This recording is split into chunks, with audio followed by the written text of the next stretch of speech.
21 years old, Okinawa, Japan. I want to put you on my first day. So proud. Young Green Beret, I remember I was so happy. My team was rotating back through from a mission. They were coming out of Laos, and I was going to meet them.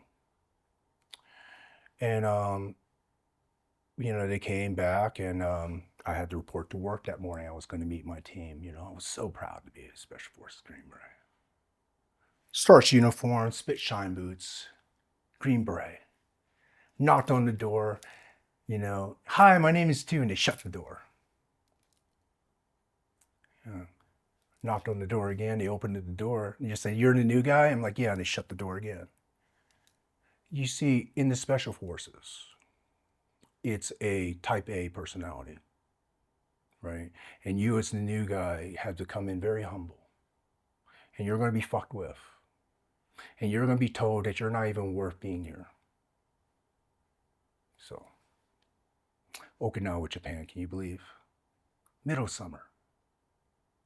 110 heat index, humidity, high humidity. I was in this, they call it the box, right? Because of how the shape of the compound was. It was extremely hot. So I sat there. I stood there, parade rest. Outside the door, I stood there, parade rest. Locked up. Hours I stood there, sweating. My starch uniform now is soaked with sweat. Then they finally opened the door.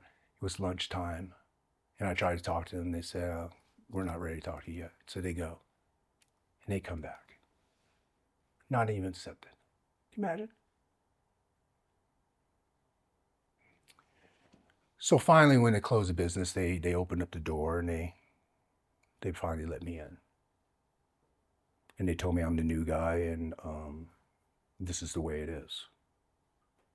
You see, I was so proud to be a Green Beret.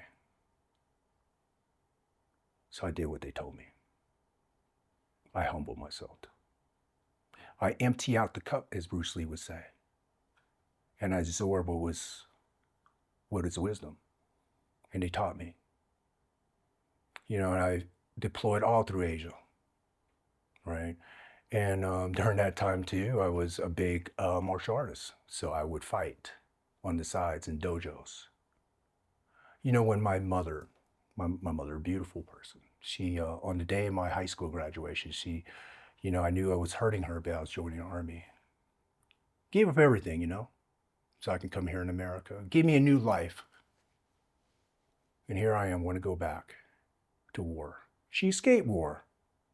Gave me freedom, here I am, want to go back, So I promised my mother that I would graduate college because that meant a lot to her.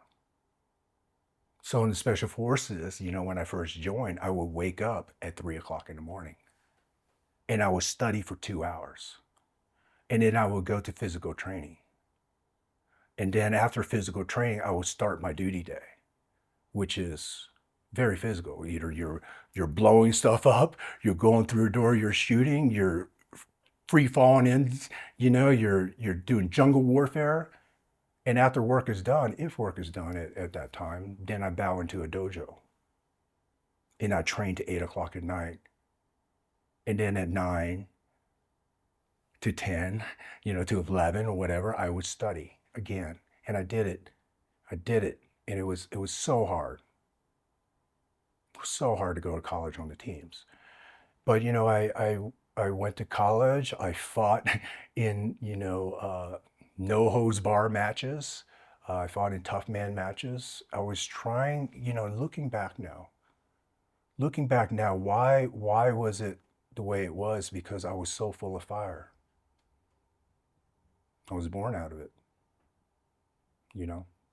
So the thing is this, as a child, I had this energy of hate. I was oppressed. I was told I didn't belong. So I had this energy, and then, in the A teams, I was able to extend this energy through combat and Budo, right? So, I went through different countries. I served in a special missions unit where I did special reconnaissance during the global war. I deployed all through the world, 27 countries. And, towards the end, I'll tell you, for me, it was towards the end of my career, I was going into Africa, the Horn of Africa. I started off in Asia, and then I fought the wars in the Middle East through multiple countries, and then we did a global pursuit. We hunted them down anywhere in the world. And then at a certain point, I went into Africa. You think back now, my whole life was war. My whole life was combat. I was born in these conditions. And here I was, really lost. Again, lost. The way of a warrior, the path of a warrior, it's so steep. And when you fall hard. It depends on how far you are in this path. And I was pretty far along. Let me put you on this day during the middle of the war. We were fighting the global war we were fighting a war in Iraq. At that stage of the war, Saddam has been captured and handed over to the Iraqi government, and this brought in a new reign of terror as Zarqawi and his army of foreign fighters came in and set up terror safe havens.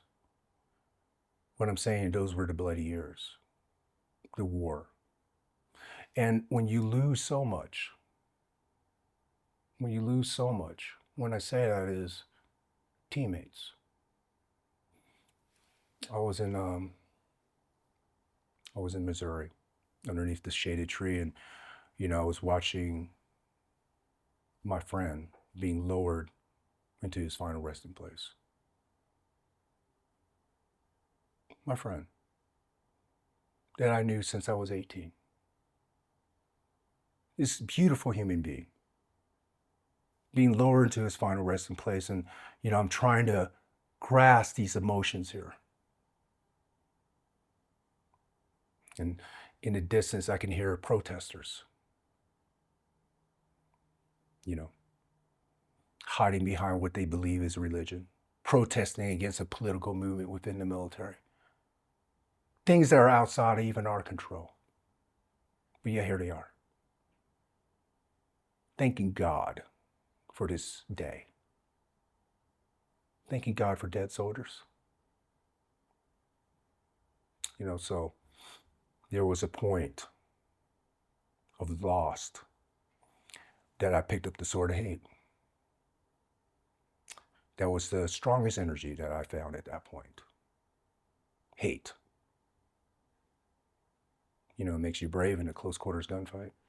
Hate. Hate for the enemies. It makes you, in your pursuit of that, years, hate. And as I swung, this sword of hate, it embodied me. Every swing. So there was one point when I was in Bunamajida, Cameroon, fighting Chad rebels and counter-poaching wars. I was drinking chai tea before we went out on our patrols. Beautiful sun. Beautiful morning. I could hear the wildlife, so beautiful. Haven't heard in years. Haven't been grateful for anything because I was consumed by hate. And I knew that this cloud of hate is going to come back, so I quickly pulled out my notebook and I wrote down the word peace, because that was my new journey. So, after we rotated out of Africa, I did, I was part of a counter-assault team, working with the Secret Service, protecting our former president. At that time, I was really messed up, right? During the war, we have been injured, right? And being who we are a national asset. So they're going to give you whatever it takes for you to perform. And at that time, I was prescribed painkillers.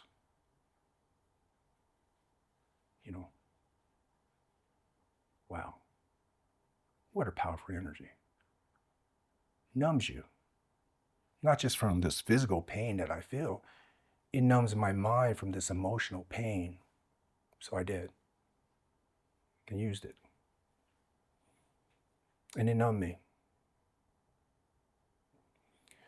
So at one point in my life, I was addicted to painkillers, carrying one painkiller in my coin pocket, waiting for the next feeling that I'm going to have to numb it. Wanted to hide. So after my time in service, I retired after 23 years of service, honorably retired.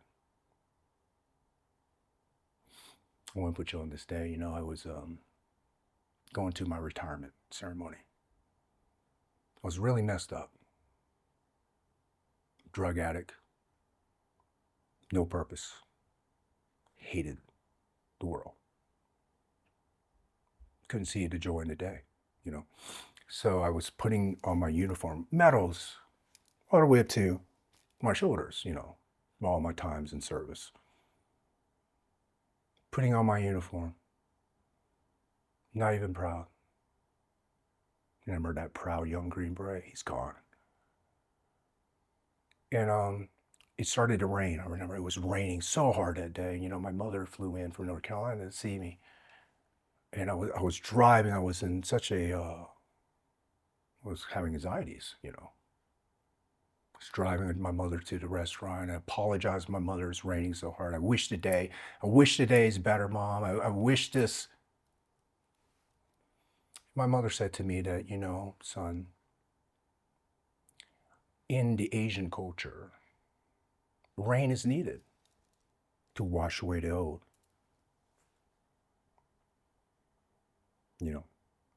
To make room for growth.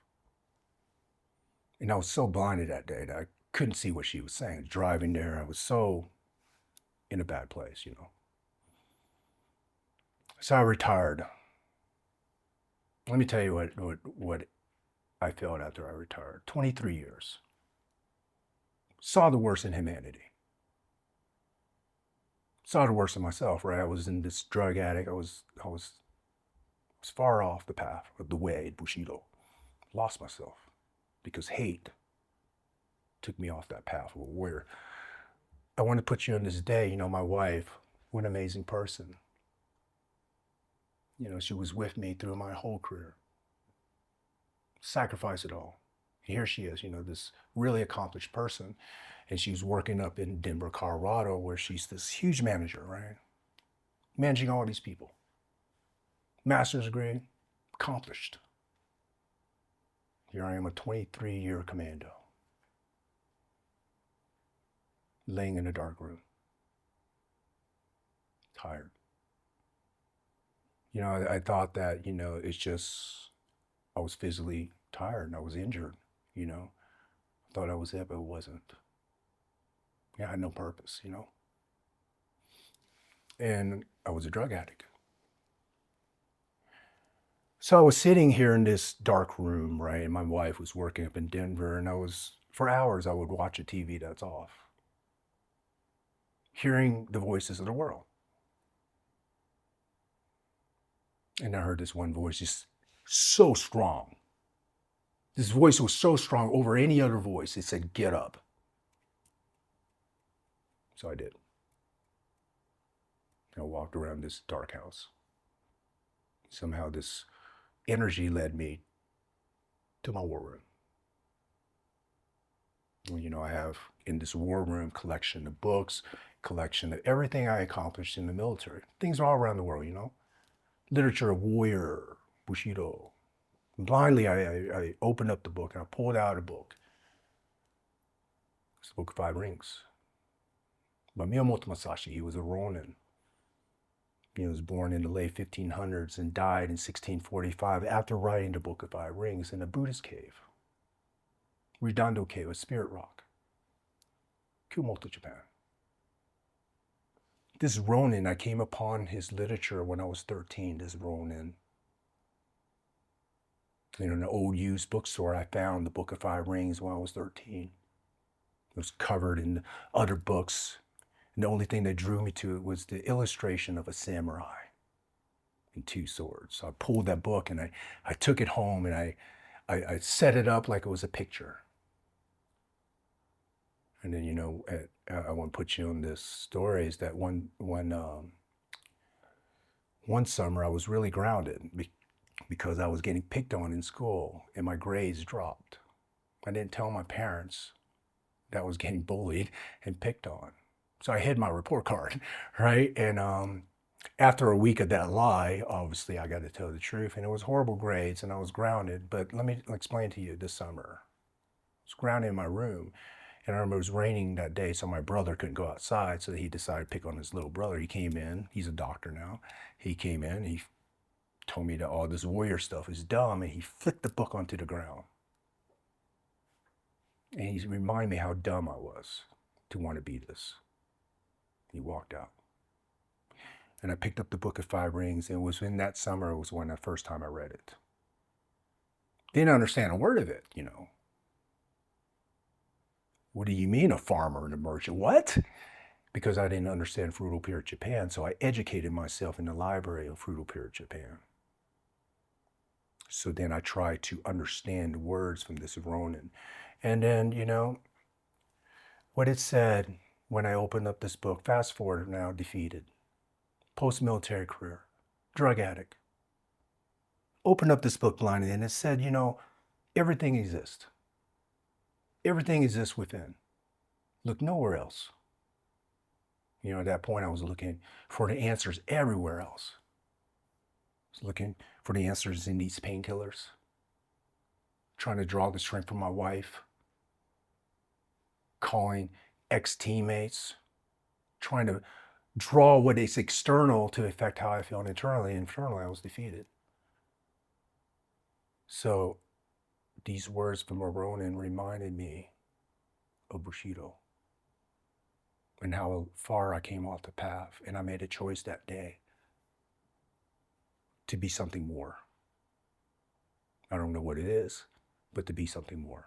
As many of you know, we are independent creators and filmmakers, but there is a massive attack on us right now. Traditional media over the last few years has started to slowly die. They are no longer the independent voice that you first thought they were. That's why we've created Mulligan Brothers Patreon. We've built something special for our most dedicated supporters, and I want to break it down for you real quick. The supporter tier gets you ad-free early access to both video and audio versions of Mulligan Brothers interviews 24 hours before it goes public. The executive tier gets you everything that a supporter tier gets, plus more. Exclusive interviews and behind the scenes content, walk and talks, daily routines, unreleased interviews, the stuff that you don't see anywhere else. And finally, the executive producer tier. Everything from the supporter tier and the executive tier, plus exclusive perks. Access to our treatment packages. Be the first to see which guests are coming up and get insight into the topics we'll be discussing before anyone else. And you'll even get an executive producer credit on every single documentary that we make. So if you've ever wanted to support the Mulligan Brothers mission of inspiring change so we can go around the world and get these stories that nobody else will,